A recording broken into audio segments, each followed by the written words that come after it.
Fragments of Silicon on other times, but the same channel.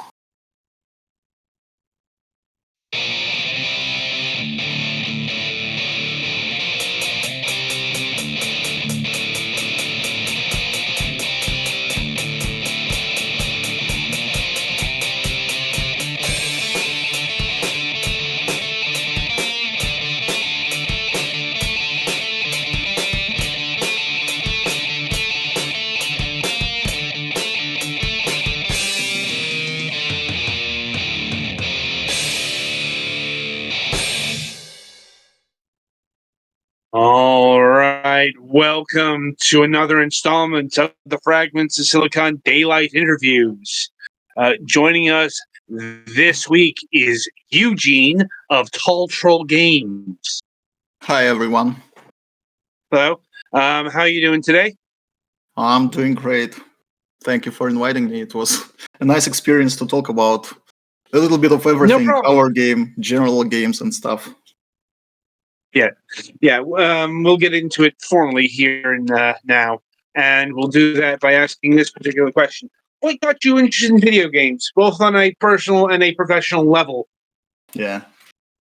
Well, for me, it was you can call it a roller coaster ride, probably, because I started playing games almost 30 plus years ago, even though I'm not that old. But when I was 5 or 6 years old, I was going to my father's work in the evenings when everybody left, so we can play computer games back then.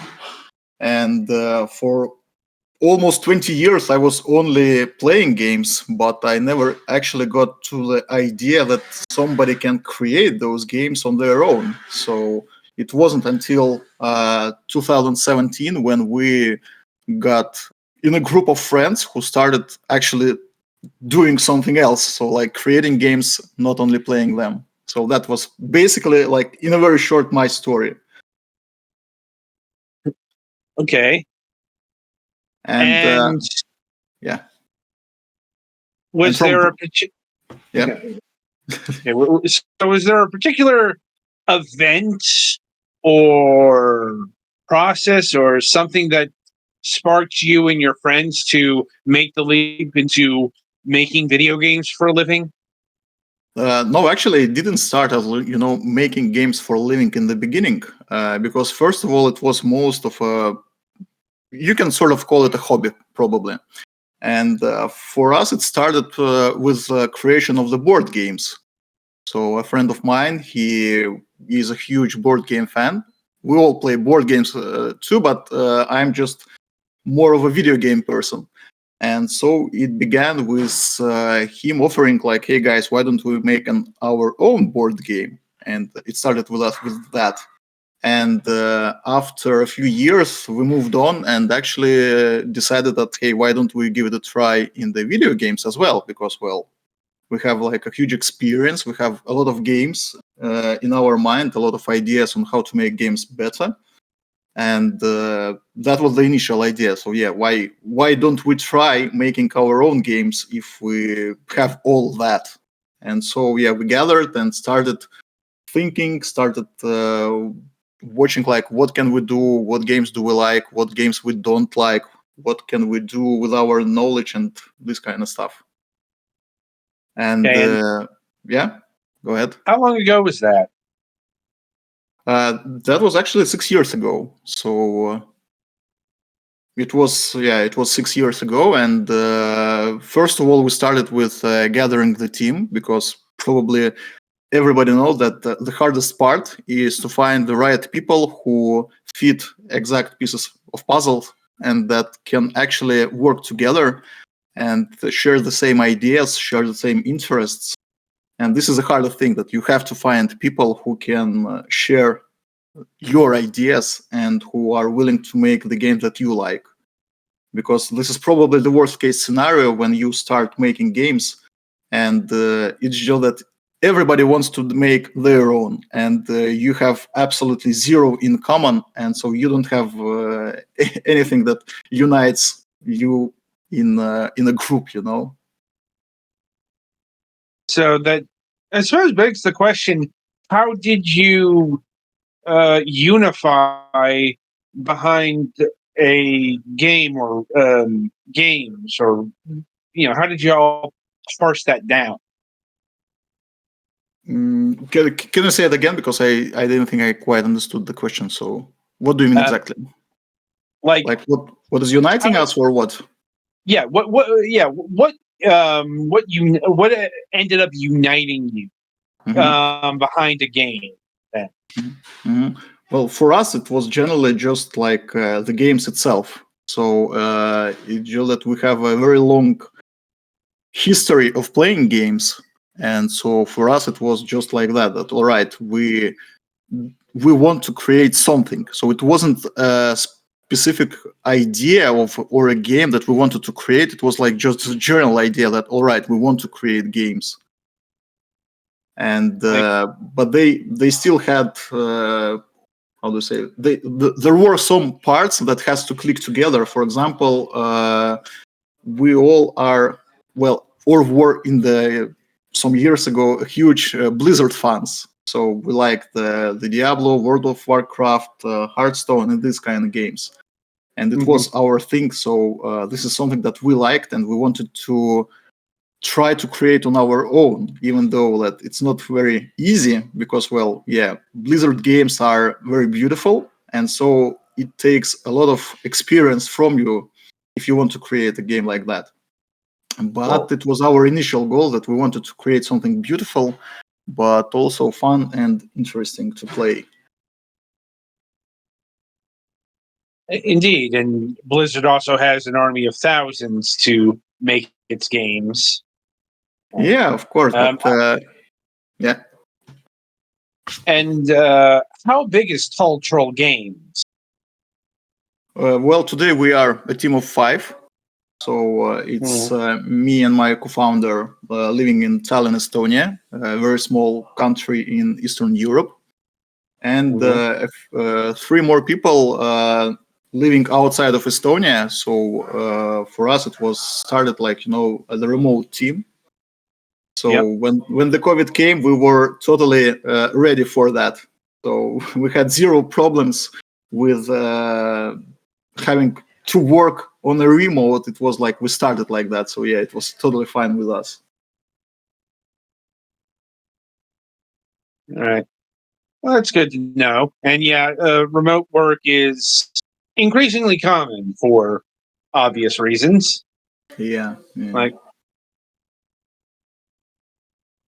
at any rate, so how long did it take before you were able to start working on commercially viable projects to the founding of Tall Troll? Well, I have to tell you that this is a complicated question because actually the game that we have right here on the screen, Dark Chess, in a way, it's our first game. So before that, we had some other project that we were working on, but they were mostly work for hire, so they were not our games. And so we just had to do some other people, do some prototypes, and so basically this is the first game that is out after 6 years after creating the studio, and this is the first game that we can present to the audience. So other things, they were not commercial games, or they were either work for hire. So commercially, you can take it as it took us 6 years to actually create our own game. So yeah, I think it's pretty long time.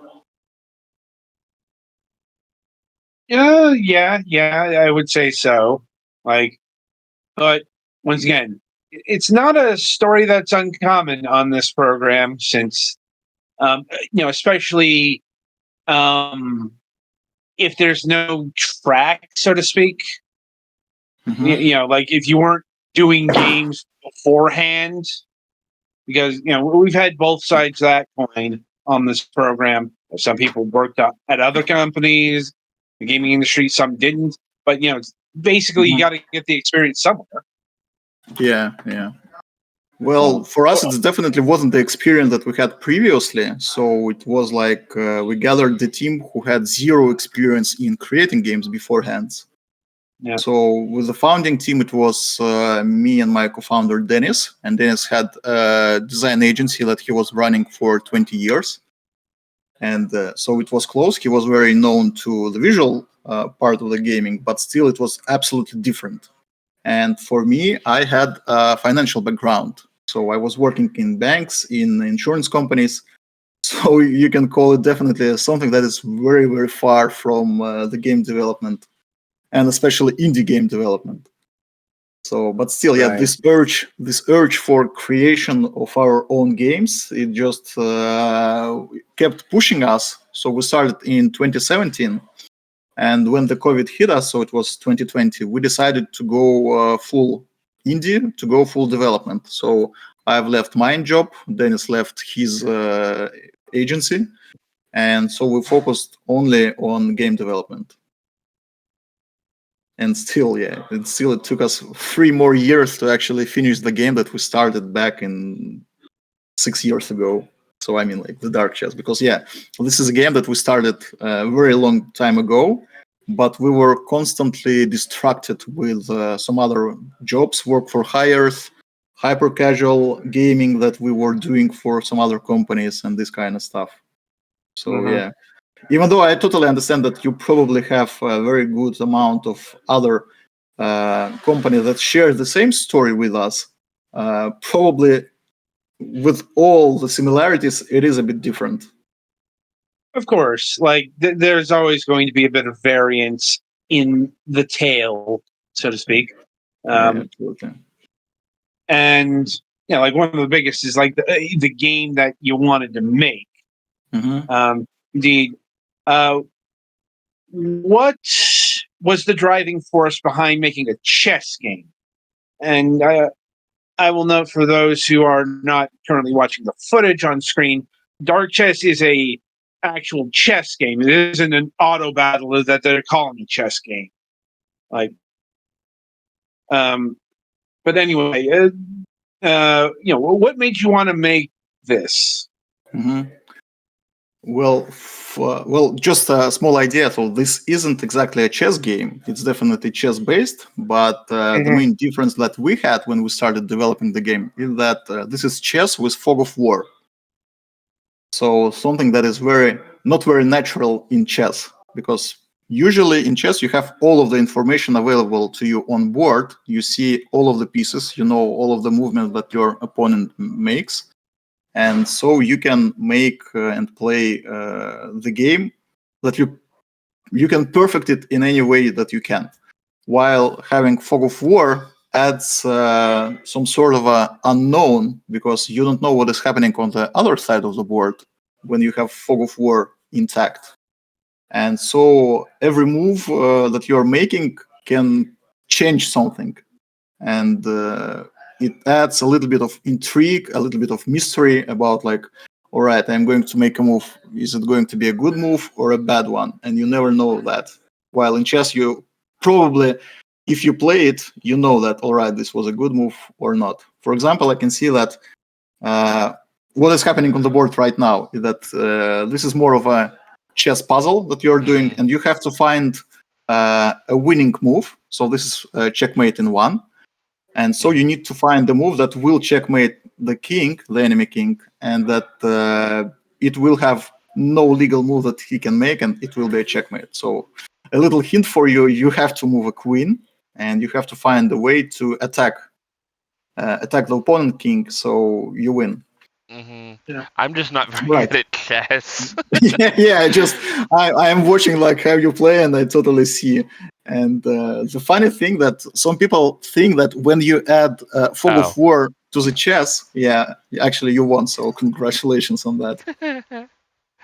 So when you add fog of war to chess, it actually makes the game more challenging. In fact, it works other way around, because when you are playing with the fog of war, you can hide your mistakes in the shadows. So if your opponent knows that you're making a mistake, he can just catch you and win the game easily. While with the fog, you can make a mistake and he never knows that there is a mistake or whatsoever. Well, yeah, that also gets into the core of how chess is played. Because, like, people who are saying that, quite frankly, are very casual or they just don't know the game. Because, you know, I know, like, on the professional level or, you know, when you get to, like, chess grandmasters and all that, chess is all about figuring out your moves ahead of time, not just like your next move, you know, your next 3 or 5, and not just that, but you know, variances. If my opponent does this, I have to do that, etc., etc. Yeah, and like adding the fog of war changes that profoundly because you know you can't plan that kind of strategy. Like, and putting that all aside for the time being, you know, what made you want to put Fog of War into chess in the first place? Yeah. So actually, there is a queen move for you right now that you can take the bishop. Now the queen is on. Sorry. That's the queen. Go for it. Sorry. I might be distracted at some times because I see that he's playing better and better with every move. But there is definitely sometimes that you need some help sometimes. This has happened before. People get distracted by the gameplay footage. Like usually it's me trying to tell them what to do. Yes. Well, anyway, to answer your question, what was the idea behind it? So it may sound cliche, and in a way I understand that, but that was actually what was happening. So one morning I wake up and I know that I have this dream that, all right, I was thinking about a game of chess with Fog of War. And so I thought that, hey, actually, this is like a crazy, but still a very interesting idea that you can utilize. So you can make people play chess, and at the same time, they don't have full information. And it's like a very cool idea. And so I came to my team members and said, like, hey, guys, I have this crazy idea that we can make a chess, but it's not just a chess game. It's like a chess game with Fog of War. And the first reaction was like, who is playing chess games? I mean, this isn't something very, it might be unique, but it's not very popular. It's a niche game. Like, why would we make this game in the first place? Like, what would be the reason for that? And so I took it like, all right, that might be the case, but still, we can probably think of something out of that.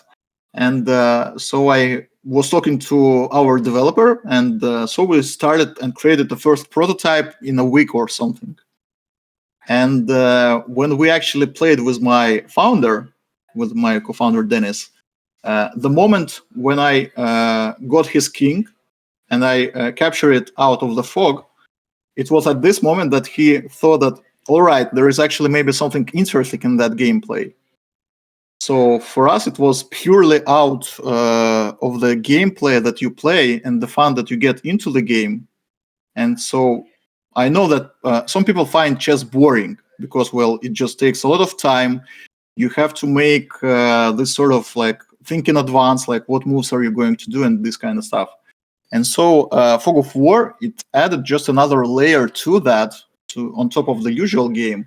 And actually, it added some more emotions. And so in a way, you get emotions. For example, you're making a move and you are going into the fog and you don't know like what is happening when you make a move. Is there something that can attack your piece after you moved, or it's like a safe move? So, and you don't have that in chess.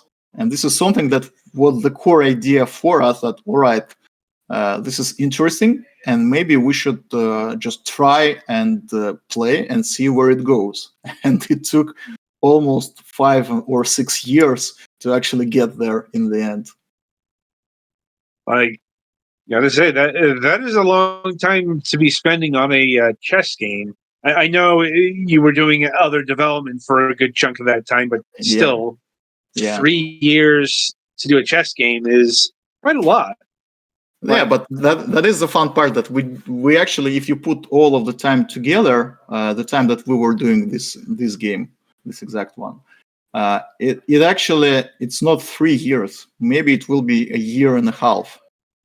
So, and it was considering that we have a few pivots in the process as well.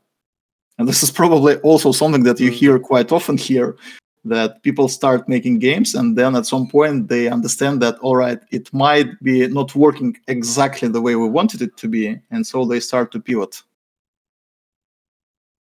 Yeah, that does come up, but we found that much more common is just, oh no, this thing is much bigger than I thought it would be.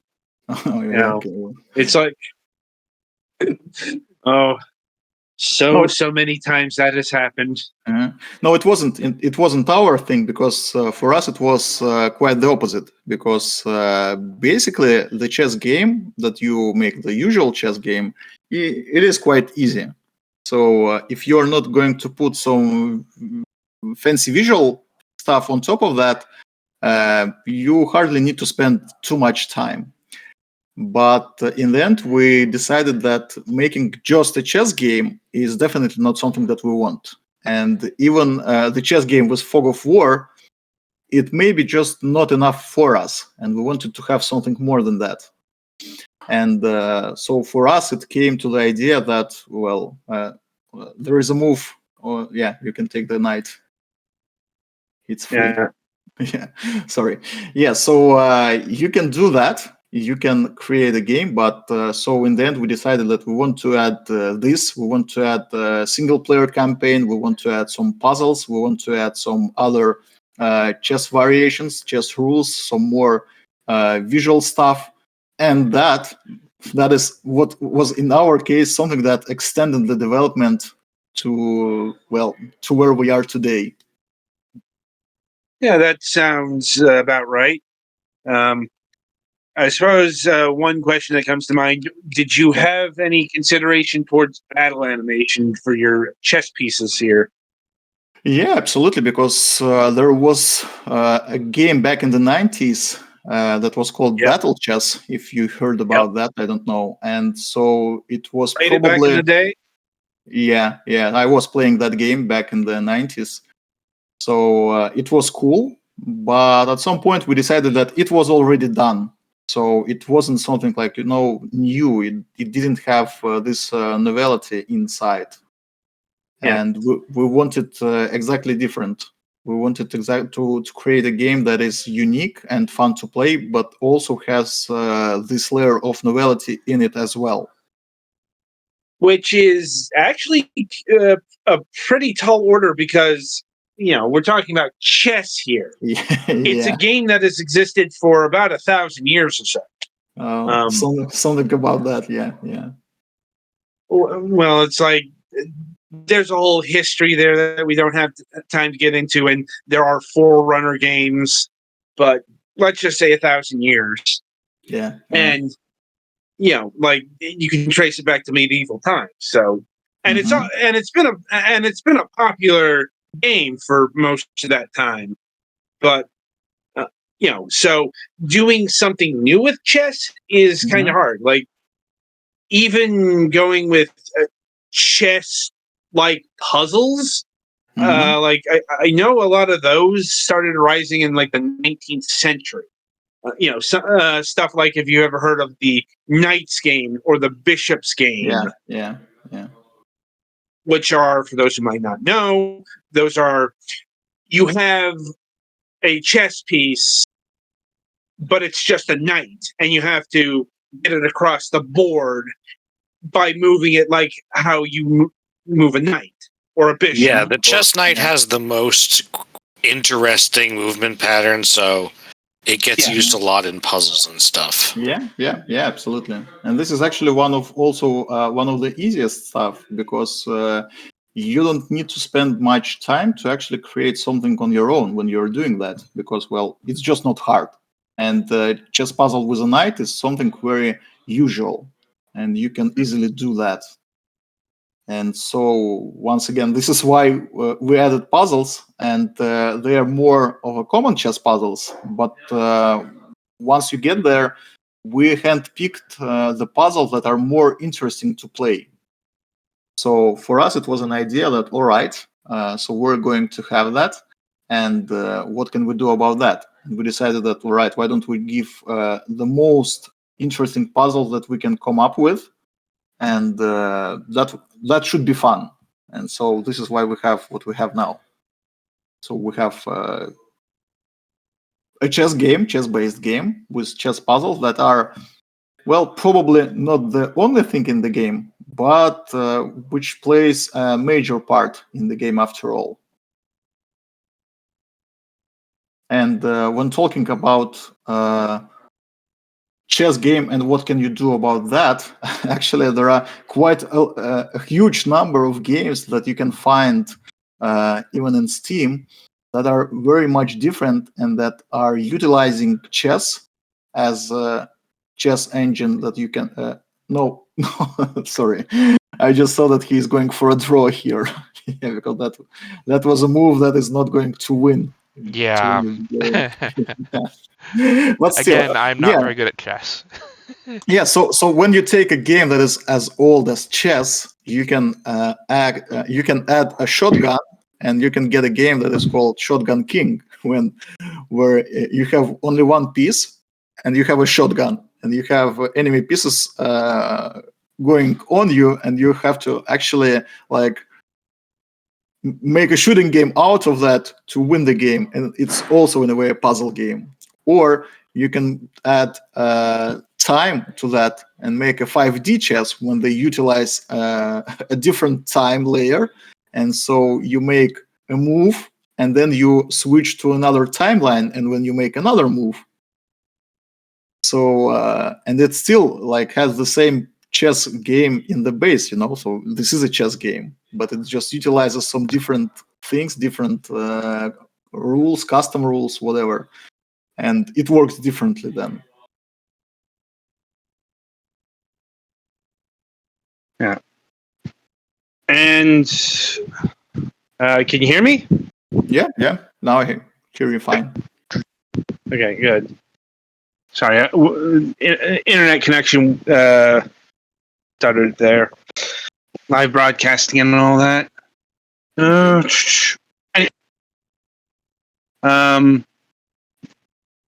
Anyway, so about the single player campaign, I believe you briefly mentioned it, but you apparently have an entire narrative thing here. So Yes. what does that entail? The idea was pretty simple, actually. We all know that if you make a multiplayer game, you need to have a lot of people playing at the same time, so there is enough online for the game to be playable. And we thought that probably, considering that chess is a niche, we might not be able to get too many players playing at the same time in the beginning. So we decided, all right, so they are not going to play online. What else can they do? And we ended up with an idea that we should provide them with a campaign, with a single player campaign. And so if we do that, we need to provide them with some sort of a story, so a narrative story that they can go along with playing the game, but also getting some sort of dialogue, some of the opponents. And we decided that, all right, how about we get into the game where you play historical figures like kings and queens of the past. And then we moved on from that to actually making that it might be boring to play the game if you have only, for example, classic chess rules. So every opponent is playing the same chess set. It's not very interesting, as we thought. Even if we put another layer of dark chess, like adding a fog of war, it might be a bit novelty in the beginning, but if you are going to play, for example, for 30 plus levels, as we have in our game, it can also be boring if you have it over and over the same set of rules. And so what we came up in the end is that, all right, here is a map full of kings and queens of the past, with each one of them having its own unique trick or a challenging puzzle or a challenging set of rules that is challenging player to use more of, like, in a way you can call it as a puzzle game. So you have to find the right solution to every king and queen.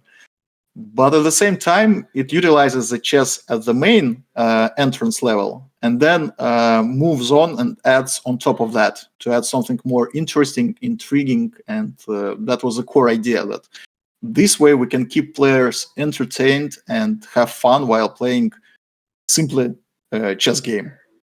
That's it. And what's been the reaction from the community about dark chess? Reaction of the community is quite interesting because if we were to start making this game today, probably we wouldn't even start, to be honest. Because, like I said, chess is a niche game. So it has its interest from the chess players. So people who like to play chess, they can have some sort of an interest in such a game. But at the same time, since you are not making a classic chess game, they might be not interested in that. On the other hand, if you take some other players who are not interested in chess, when they see the word chess in the name of the game, they start to think that, all right, this is a chess game. Why do I even try it out? And so sometimes they don't give it a chance to even take a look on what is under the hood. And this is something that we were experiencing quite a lot. So we get, like, two absolutely opposite reactions from players. So somebody is trying out the game, and he saw that this isn't a classic chess game. So we get a feedback like, hey guys, this is cool, this is beautiful, but this is not a chess game. I didn't like it. I want to play a classic chess game.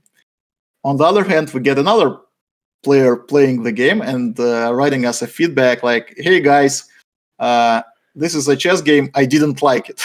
So we were kind of, confused, like, all right, so what do you take it? Like, how do you see it, the game that we provide? So is it a chess game or not a chess game? And so for us, it was something that people who actually get to play it, we get the positive reaction. So for now on Steam, we have I believe it's very positive reaction that we have, like, in reviews from the players, which is cool. And so we get that it finds its audience piece by piece, step by step. So people do get to play it, and mostly they like it. And this was the most important for us. But at the same time, we do understand that this is not going to be a Steam bestseller. So this is not going to be a game that is going to be sold for hundreds of thousands of copies of the game. So this isn't that story. But it was interesting for us to actually finish the game, release the game, and then just do as much as we can and provide our players with as much fun as we can, and then just, like, have the game released and go and move on to create another one. That's about what I would have expected in the overall reactions. Always, because I'm like, chess is considered to be a very serious game, played by very serious people, which is a big reason why chess metaphors are used for, like, intelligence. Like, you see somebody who's really smart, they're playing chess, and kind of deal. And yeah, it's like, chess players want to play chess. So, and chess is also a very intimidating game. So just seeing the word chess is going to scare off quite a few people. But those who are willing to take a chance might find something new and interesting. Yeah, absolutely. That's exactly what we thought about it. Is just that if you want to just play chess game, you have like loads of chess game that were created like years ago, or you can play it online and you will be just fine. So it doesn't make much sense to create just a chess game, and that's why we decided to move on and make to put it on another level. Somebody like it, somebody don't like it, but all right, well. If you like it, you're welcome. If you don't like it, you're welcome as well. Yeah. That being said, can you actually just play regular chess in this game? Yeah, absolutely. So if you want, if you like it, you can play just classic chess, both AI or PvP. So in the end, we've added the PvP to the game as well because, it's just something that has to be in the game. So if you create a chess game, there has to be a PvP anyway. But this isn't like the main feast for us. So it's just an option that you have. Now, in terms of the PvP, is it online only? Do you have local multiplayer? Mm-hmm. Can you play by mail? Well, we have both online play that you can play with your friends or just online, or you can see that here on the screen there is a PnP, which is pass and play. So you can play it on one device. So you can play the game if you have only one PC and you share it with a friend. You can still play the game because, well, why not? We are guys from the 90s, so we remember the times when one PC for a bunch of friends was just a normal thing. So we decided that why not? As to playing by email, we decided that maybe this is just like a bit outdated right now. So we were discussing it. We were thinking that if that should be in the game, but then we decided that it's just taking our efforts and we have to spend too much time on something that is going to be rarely used. So this isn't like the usual use case that people will use that game. Okay. Now, the game's been out, well, technically since last October, but it's had its 1.0 release in February. So it's been out for a few months. How has the game fared in the marketplace? Well, I can actually explain like why we decided to go for the early access, and since it was our first release, the PC game on the market, so we decided that all right, we have to find out like what is the difference between releasing the game in the early access and releasing a full game, and also we were at the time thinking that we can still add something on top of what we already had. And so we decided that, all right, let's do an early access. And this is the reason why it was released in the October. And then in the end of the February, we've made most of the things that we wanted to have in the game. And so we decided that, all right, we have that. And now let's just make it a full game and see like what it gets from us. And ended up in the thing that, of course, the early access release for us, it wasn't very good in our case. I don't know if it works differently for other people, but for our game, it wasn't the number one decision. So it's just probably it's due to the thing that people want to play more of a finished game, and they do have an idea that this sort of a chess-based game, it shouldn't be in early access in the first thing because, well, usually people make early access games where you are, I don't know, updating the game. You're getting the feedback from the community because the game can be played differently. In our case, you more or less understand that this is a chess-based game, so rules more or less, but they still apply. So it is played as a chess game, and there is not much that you can get out of the game. So most of the sales that we got were after the 1.0 release in the February. Okay. If you compare the two, it was like 3 times the sales in February comparing to what we had in October.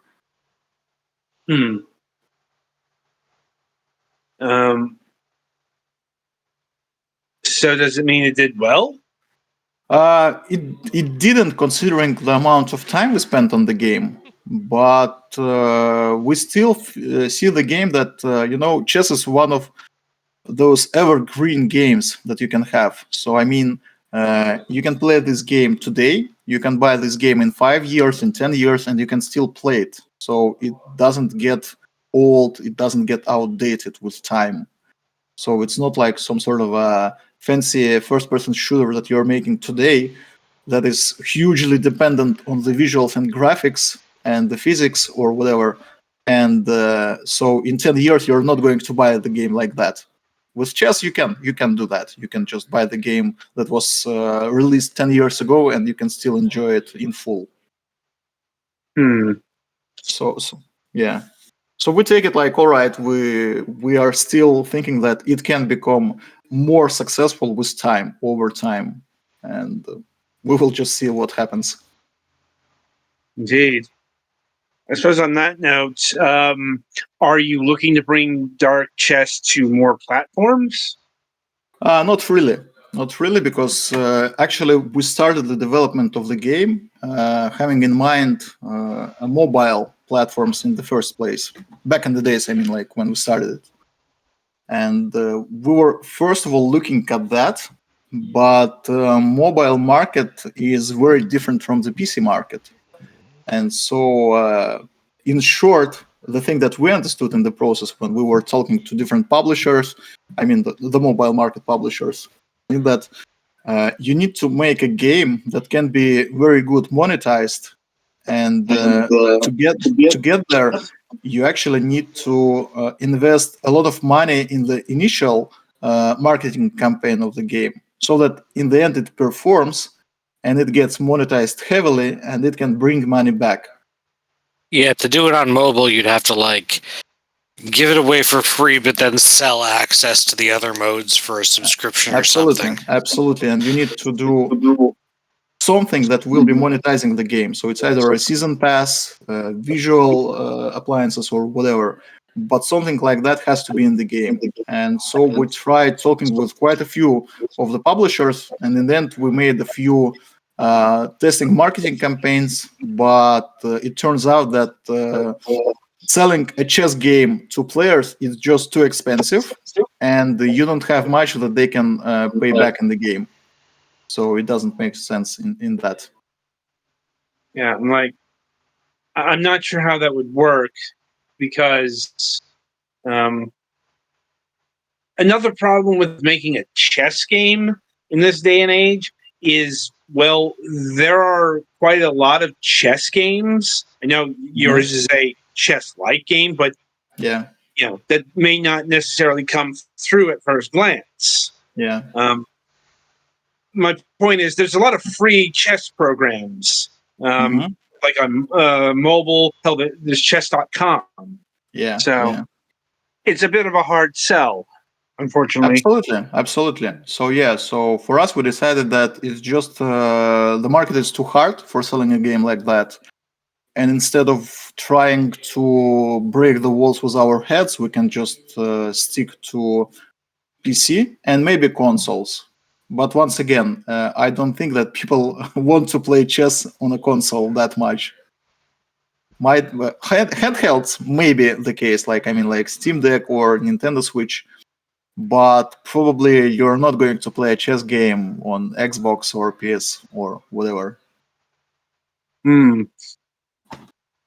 So I suppose that beckons the question. And I mean, of all the games that are optimized for mouse and keyboard controls, but chess is high on that list.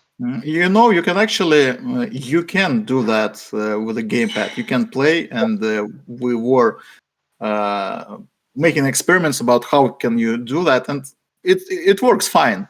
But it's probably like the core idea of the game that you usually play on consoles. They are more about action.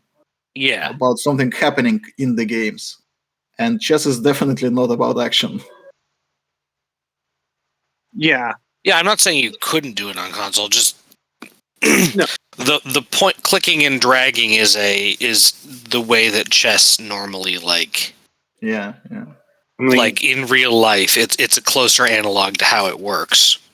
Yeah, probably you have the point here. And it's just like, it just doesn't feel natural when you think about it somehow. That chess on the console with a gamepad, something doesn't click right.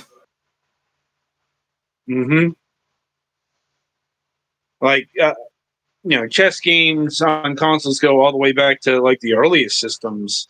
Yeah. I played like Chess Master on the Super Nintendo. Mm-hmm. Now, it's definitely there, but yeah, I'm not sure how much of a market exists for it. Yeah, absolutely. So we decided that, well, that's fine. We just feel perfectly fine with making a PC game and seeing where it gets us. So we don't feel like, neglected that we're not on the other platforms. Mm-hmm. So I suppose that beckons the question, if you can answer it. What do you have upcoming, if you can talk Mhm. about Yeah, sure. So for now, we are still polishing the game. So we are closely looking to what our players have to share with us, their feedback. If there is something that we can add to the game without putting extensive amount of efforts on that. But for next game, we decided to still go with more of card games, deck builders, and this kind of stuff. So since we're quite a small company with only 5 people working with us, we do understand that we have our limitations in the ideas. And like I said, since we have a very huge amount in the board games, and that includes card games like Magic the Gathering and this kind of deck building games, we decided that we can actually experience that as well. Especially considering that some people say, I mean, like some more intelligent people say, that even though you think that there are a lot of different card games on the PC, on the Steam as well, but there is still much less this kind of games comparing to some other genres. Right. I mean, And we see card game elements quite a lot. It's mhm. not necessarily the same thing as building an actual card game. Yeah. So the idea of the game that we have in mind, I think I can share it because, well, it's like the game is on Steam, so you can take a look. So we're right now heavily being influenced by the game called Stacklands, if you know it, or if any of you played it, or no. Hmm. No. I will just share a Doesn't few ring a words. bell. Sorry. That's fine. That's fine. If you imagine a game about being a survival management game, where you have your people having to survive some circumstances, and then you put all of the items, all of the personas, all of the monsters, and all of the objects that you have in the game, and put them in cards and stack them together so they have to work and click together.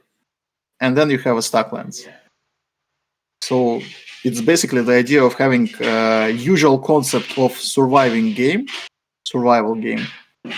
and adding a little bit of a different view angle on it and making it all in cards. Hmm. It may sound a little bit hard to understand, but yeah, I just advise you to go and try it out. It's called Stacklands and see how it plays, because it doesn't have a fancy graphics, but it has, this magical feeling like the Sid Meier's Civilization has. So you want to make another move. You want to just do something else in the game and see where it gets you.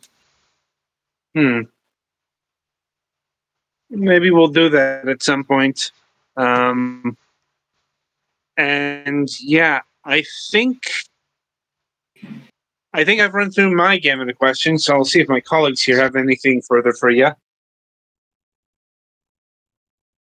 I think I'm good. I've spoken up when I had something. Yeah.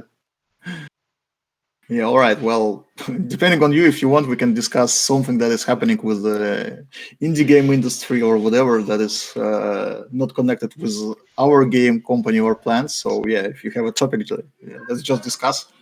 No, we do have to wrap this up because certain people have day jobs they have to get to. Okay, sure. No worries. Yeah, but anyway, Eugene, it was fantastic having you on the program to talk about your game. Yeah, you're welcome. Thank you for inviting me over. And maybe we'll have you back on the program when your card game is in a more advanced state of development. Sure. But in the meantime, the game is Dark Chess. It's out now on Steam. It is available for $12.99, and if you want to try before you buy, there is a demo. So be sure to pick it up today. Anyway, so yeah, that'll about do it for this installment of Fragments of Silicon. Be sure to tune in next time for our Sunday review session. And until then, I shall wish you good gaming. Thank you, everyone. Have a good one.